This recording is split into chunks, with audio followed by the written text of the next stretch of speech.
परम सत्कारयोग साध संगत जी, रसना पवित्र कर लईए ते आखिए धन श्री सतगुरु जगजीत सिंह जी, धन श्री सतगुरु उदय सिंह जी।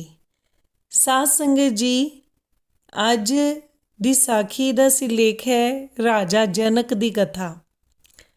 गुरबाणी च लिखिया है, जनक जनक बैठे सिंघासन, नौ मुनि धूरी लै लावै गो। ये तो सारे जानते हैं कि राजा जनक जी श्री सीता जी के पिता श्री रामचंद्र जी के सहुरे अति मिथिला शहर के राजे हुए हैं। इन्हां दे पास एक शिव जी का धनुख सी, जिसकी ये पूजा किया करते सन। उस धनुख नूं तोड़ के श्री रामचंद्र जी ने श्री सीता जी नूं विआया सी, क्योंकि राजे जनक ने यह प्रण किया होया सी कि जो इस धनुख नूं तोड़ेगा ਉਹੀ श्री सीता जी का पति हो सकेगा। सीता स्वयंवर की कथा विचारन तो पता लगता है कि राजा जनक जी अपनी प्रतिज्ञा विच प्रपक ते पूर्ण संत सेवी सन। जद राजे जनक जी नूं यह पता लगा कि गुर बिन घोर अंधार, गुरु बिन समझ ना आवे, गुर बिन सुरत न सिद्ध, गुरु बिन मुकत न पावे, अति निगूरे काहे नाव बुरा, नीरा पूरा निगूरा बदनाम नहीं हुंदा, सगों गुर मंत्रहीण सए, जो प्राणी त्रिघंत जन्म भ्रष्टण, कुकरह सूकरह गर्दबह, काकह सर्पनह तुल खलह। गुरु मंत्र तो हीणे पुरुष नालों तां कुत्ते सूर सप ते खोते चंगे हन। तद आप जी ने गुरु धारण करने वास्ते एक रीखियां मुनिया महात्मा संतां ते पंडितां दा वड्डा भारा इकट्ठ किया। उस इकट्ठ विच एक बड़ा उच्चा स्थान स्थापन करके सारे महात्मा विच उच्ची आवाज़ नाल ये सुना दिता कि इस उच्च स्थान पर वो महात्मा विराज सकता है जो अपने आप नूं मेरे गुरु होण दे योग समझदा है, अते मेरा गुरु वो हो सकेगा जो मैनू घोड़े पर पलाकी मारदियां मारदियां ज्ञान करा देवेगा। राजे दे इस बचन नूं सुन के किसी भी महात्मा दा उस सिंघासन पर बैठन दा हौसला ही ना होया।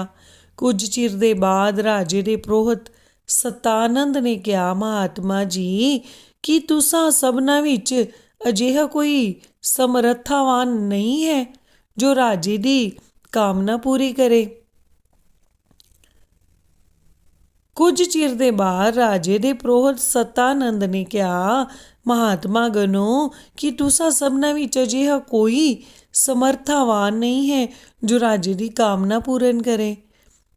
कि तुसा सबना दे हुंदे सुंदे राजा गुरु मंत्र तो हीना ही रहेगा कि अज तो ये निश्चय कर लिया जावे कि पृथ्वी मंडल पूर्ण महात्मा तो खाली हो चुका है, कि सारे पेट पालना वास्ते ही फकीरी बाणे नूं धार के फिर रहे हैं।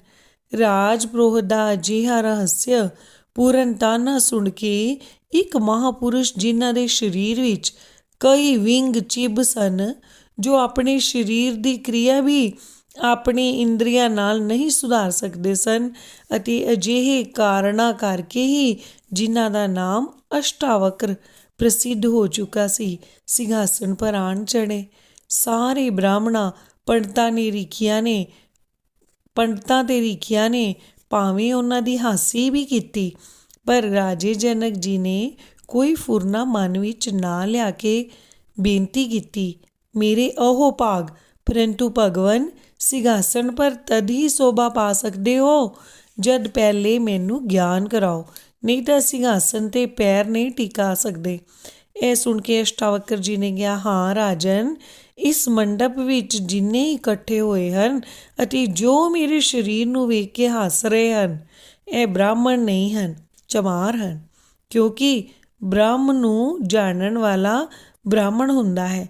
मेरे शरीर दे अंतरगत ब्रह्म विच कोई विंग चिब जां मैल कुचैल नहीं है, उसकी इन्हां ने परख नहीं की, अते मेरे इस गूह मूत्र दे थैले नूं विंगा चिब्बा वेख के हसे हैं।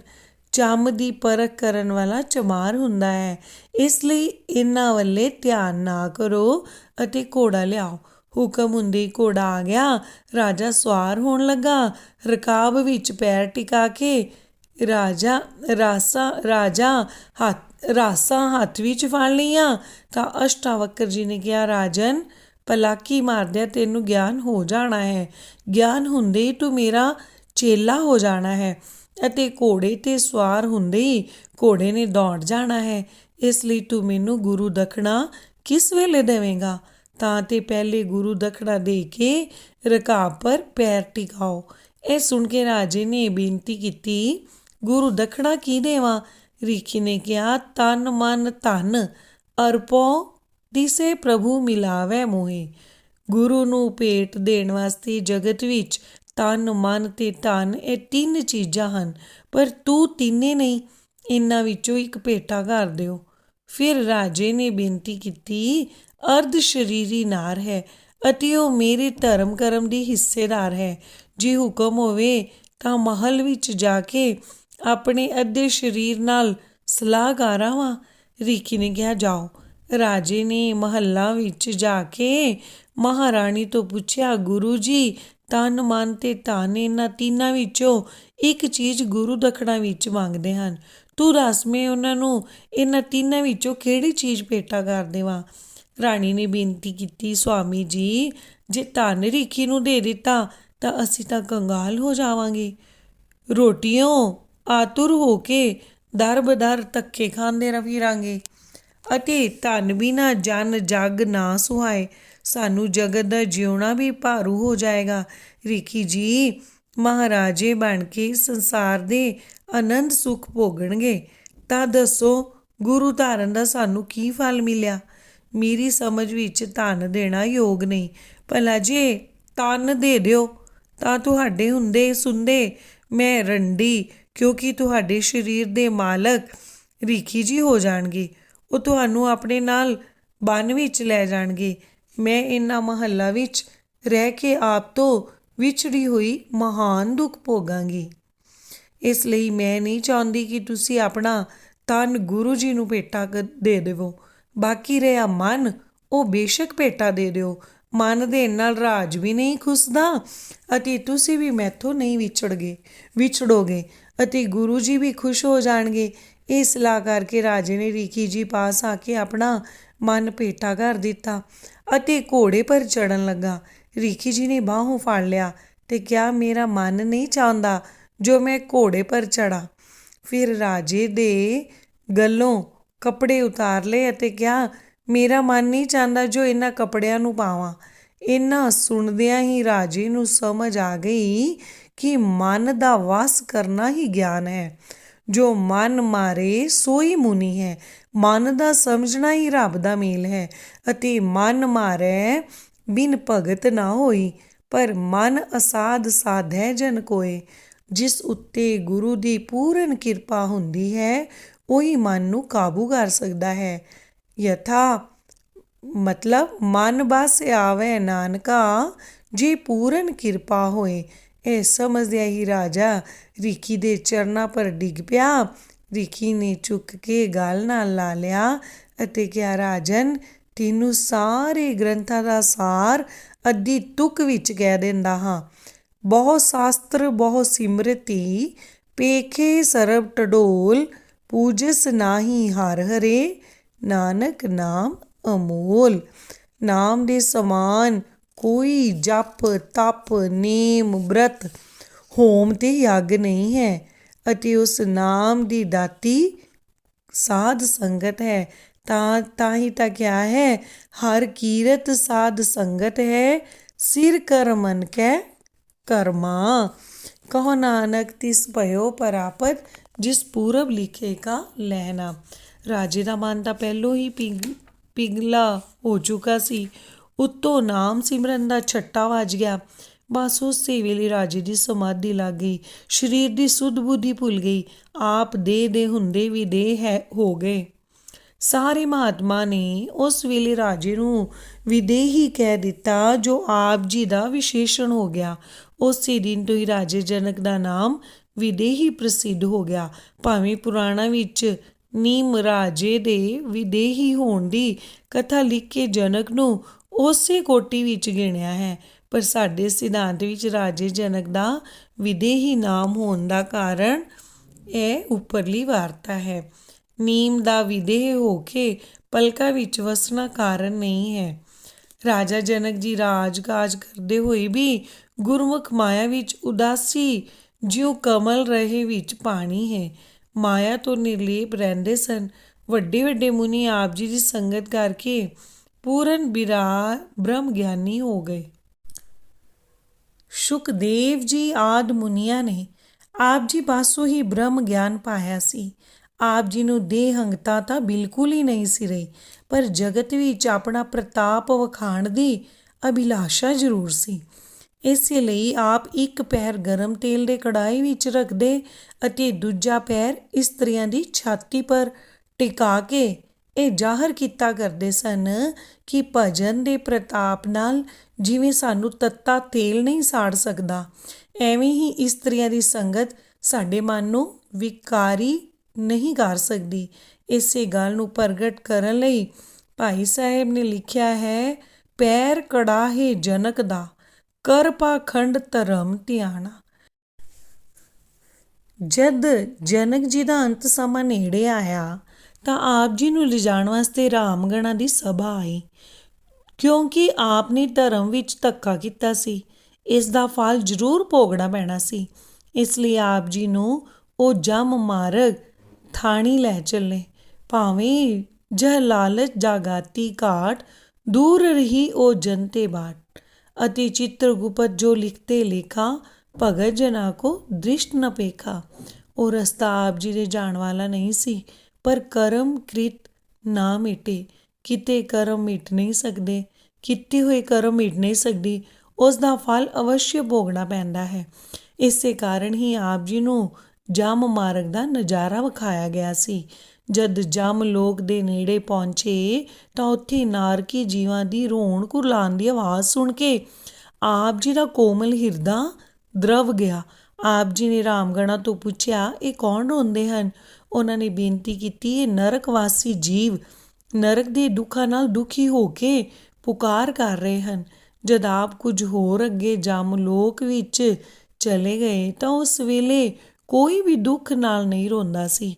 ਸਾਰੇ ਸੁੱਖ ਪਾ ਕੇ ਸ਼ਾਂਤ ਰੂਪ ਹੋ ਕੇ ਚੁੱਪ ਹੋ ਰਹੇ ਸਨ। ਤਾਂ ਰਾਜੇ ਨੇ ਫਿਰ ਪੁੱਛਿਆ, ਇਹ ਹੁਣ ਕਿਉਂ ਨਹੀਂ ਰੋਂਦੇ? ਰਾਮਗਣਾਂ ਨੇ ਕਿਹਾ, ਆਤਿਸ਼ ਦੁਨੀਆ ਖੁਨਕ ਨਾਮ ਖੁਦਾਇਆ। ਦੁਨੀਆ ਅੱਗ ਹੈ, ਗੁਰੂ ਦਾ ਨਾਮ ਮਹਾ ਸ਼ੀਤਲ ਹੈ। ਉਸੇ ਨੂੰ ਤੁਸਾਂ ਸਿਮਰਿਆ ਹੈ ਅਤੇ ਉਹੀ ਤੁਹਾਡੇ ਹਿਰਦੇ ਵਿੱਚ ਵਸ ਰਿਹਾ ਹੈ। ਉਸੇ ਨਾਮ ਦੀ ਠੰਡਕ ਕਰਕੇ ਸਾਰੇ ਨਰਕ ਠੰਡੇ ਹੋ ਗਏ ਹਨ। ਇਸ ਕਰਕੇ ਇਹਨਾਂ ਦਾ ਰੋਣਾ ਮਿਟ ਗਿਆ ਹੈ। ਬ੍ਰਹਮ ਗਿਆਨੀ ਪਰਉਪਕਾਰ ਉਮਾਹਾ। ਪਰਉਪਕਾਰ ਦੇ ਪੁਤਲੇ, ਦੂਜਿਆਂ ਨੂੰ ਸੁਖੀ ਰੱਖਣ ਦੀ ਆਤਮਾ ਵਾਲੇ ਬ੍ਰਹਮ ਗਿਆਨੀ ਆਪ ਪਰਮੇਸ਼ਰ ਹਨ। ਰੱਬ ਰੂਪ ਰਾਜਾ ਜਨਕ ਜੀ ਨੇ ਕਿਹਾ, ਜਦ ਸਾਡੇ ਇੱਥੇ ਆਉਣ ਨਾਲ ਦੁਖੀਆਂ ਦਾ ਦੁੱਖ ਦੂਰ ਹੋ ਗਿਆ ਹੈ ਤਾਂ ਸਾਨੂੰ ਅੱਗੇ ਜਾਣ ਦੀ ਲੋੜ ਹੀ ਨਹੀਂ ਹੈ। ਸਾਡਾ ਵਿਮਾਨ ਇੱਥੇ ਹੀ ਉਤਾਰ ਦੇਵੋ। ਹੁਕਮ ਮੰਨ ਕੇ ਗਣਾ ਗੰਧਰਬਾਂ ਨੇ ਵਿਮਾਨ ਉੱਥੇ ਹੀ ਉਤਾਰ ਦਿੱਤਾ।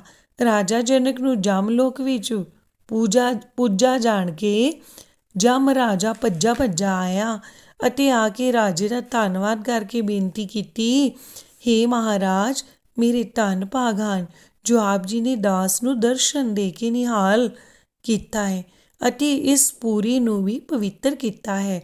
ਨਾਨਕ ਧਰਮ ਐਸੇ ਚਵੈ ਕੀਤੋ ਨ ਪਵਨ ਪੁਨੀਤ। ਰਾਜੇ ਜਨਕ ਨੇ ਕਿਹਾ, ਹੀ ਧਰਮਰਾਜ, ਇਹਨਾਂ ਜੀਵਾਂ ਦੇ ਬੰਧਨ ਖੋਲ ਦਿਓ। ਦੁਖੀਆਂ ਦੇ ਰੋਣੇ ਸਾਥੋਂ ਸੁਣੇ ਨਹੀਂ ਜਾਂਦੇ।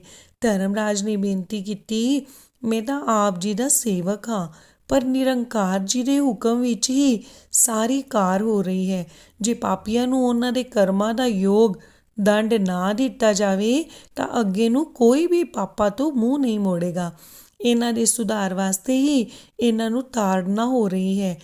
ਇਹ ਵੀ ਨਿਰੰਕਾਰ ਦੀ ਦਾਤ ਹੈ ਜੋ ਇਹਨਾਂ ਦੇ ਭਲੇ ਵਾਸਤੇ ਹੀ ਇਹਨਾਂ ਨੂੰ ਮਿਲਦੀ ਹੈ। ਪਰ ਹਾਂ, ਜੇਕਰ ਇਹਨਾਂ ਦੇ ਪਾਪਾਂ ਦੇ ਬਦਲੇ ਵਿੱਚ ਕੋਈ ਦਾਨ ਪੁੰਨ ਮਿਲ ਜਾਵੇ ਤਾਂ ਇਹ ਛੱਡੇ ਵੀ ਜਾ ਸਕਦੇ ਹਨ। ਇਹ ਸੁਣ ਕੇ ਰਾਜੇ ਜਨਕ ਨੇ ਕਿਹਾ, ਹੇ ਧਰਮ ਰਾਏ, ਅਸਾਂ ਕੋਈ ਦਾਨ ਪੁੰਨ ਤਾਂ ਨਹੀਂ ਕੀਤਾ, ਪਰ ਇੱਕ ਘੜੀ ਭਰ ਦੇ ਸਿਮਰਨ ਦਾ ਮਹਾਤਮ ਤੈਨੂੰ ਦਿੰਦੇ ਹਾਂ। ਉਸ ਦੇ ਬਰਾਬਰ ਜਿੰਨੇ ਪਾਪੀ ਛੱਡੇ ਜਾ ਸਕਦੇ ਹਨ ਓਨੇ ਛੱਡ ਦਿਓ। ਰਾਜੇ ਪਾਸੋਂ ਇੱਕ ਘੜੀ ਭਰ ਦਾ ਸਿਮਰਨ ਲੈ ਕੇ ਧਰਮ ਰਾਜੇ ਨੇ ਪਾਪੀਆਂ ਦੇ ਪਾਪ ਨੂੰ ਤੱਕੜ ਉੱਤੇ ਪਾ ਕੇ ਤੋਲਿਆ ਤਾਂ ਉਹਨਾਂ ਸਭਨਾਂ ਦੇ ਪਾਸ ਸੰਗੂ ਜਿੰਨੇ ਵੀ ਨਾ ਹੋਏ। ਨਾਮ ਵਾਲਾ ਛਾਬਾ ਜ਼ਮੀਨ ਨਾਲ ਹੀ ਲੱਗਾ ਰਿਹਾ। ਇਸ ਤਰ੍ਹਾਂ ਸਾਰੇ ਦੇ ਸਾਰੇ ਨਰਕੀ ਜੀਵਾਂ ਨੂੰ ਨਰਕਾਂ ਵਿੱਚੋਂ ਕਢਾ ਕੇ ਆਪਣੇ ਨਾਲ ਲਿਜਾ ਕੇ ਰਾਜਾ ਜਨਕ ਜੀ ਸੱਚਖੰਡ ਵਿੱਚ ਜਾ ਬਿਰਾਜੇ। ਇਸ ਸਾਰੇ ਪ੍ਰਸੰਗ ਨੂੰ ਮਹਾਤਮਾ ਜਨ 2 ਤੁਕਾਂ ਵਿੱਚ ਚੇਤੇ ਕਰਾ ਕੇ ਨਾਮ ਜਪਣ ਦਾ ਉਪਦੇਸ਼ ਦਿੱਤਾ ਕਰਦੇ ਹਨ।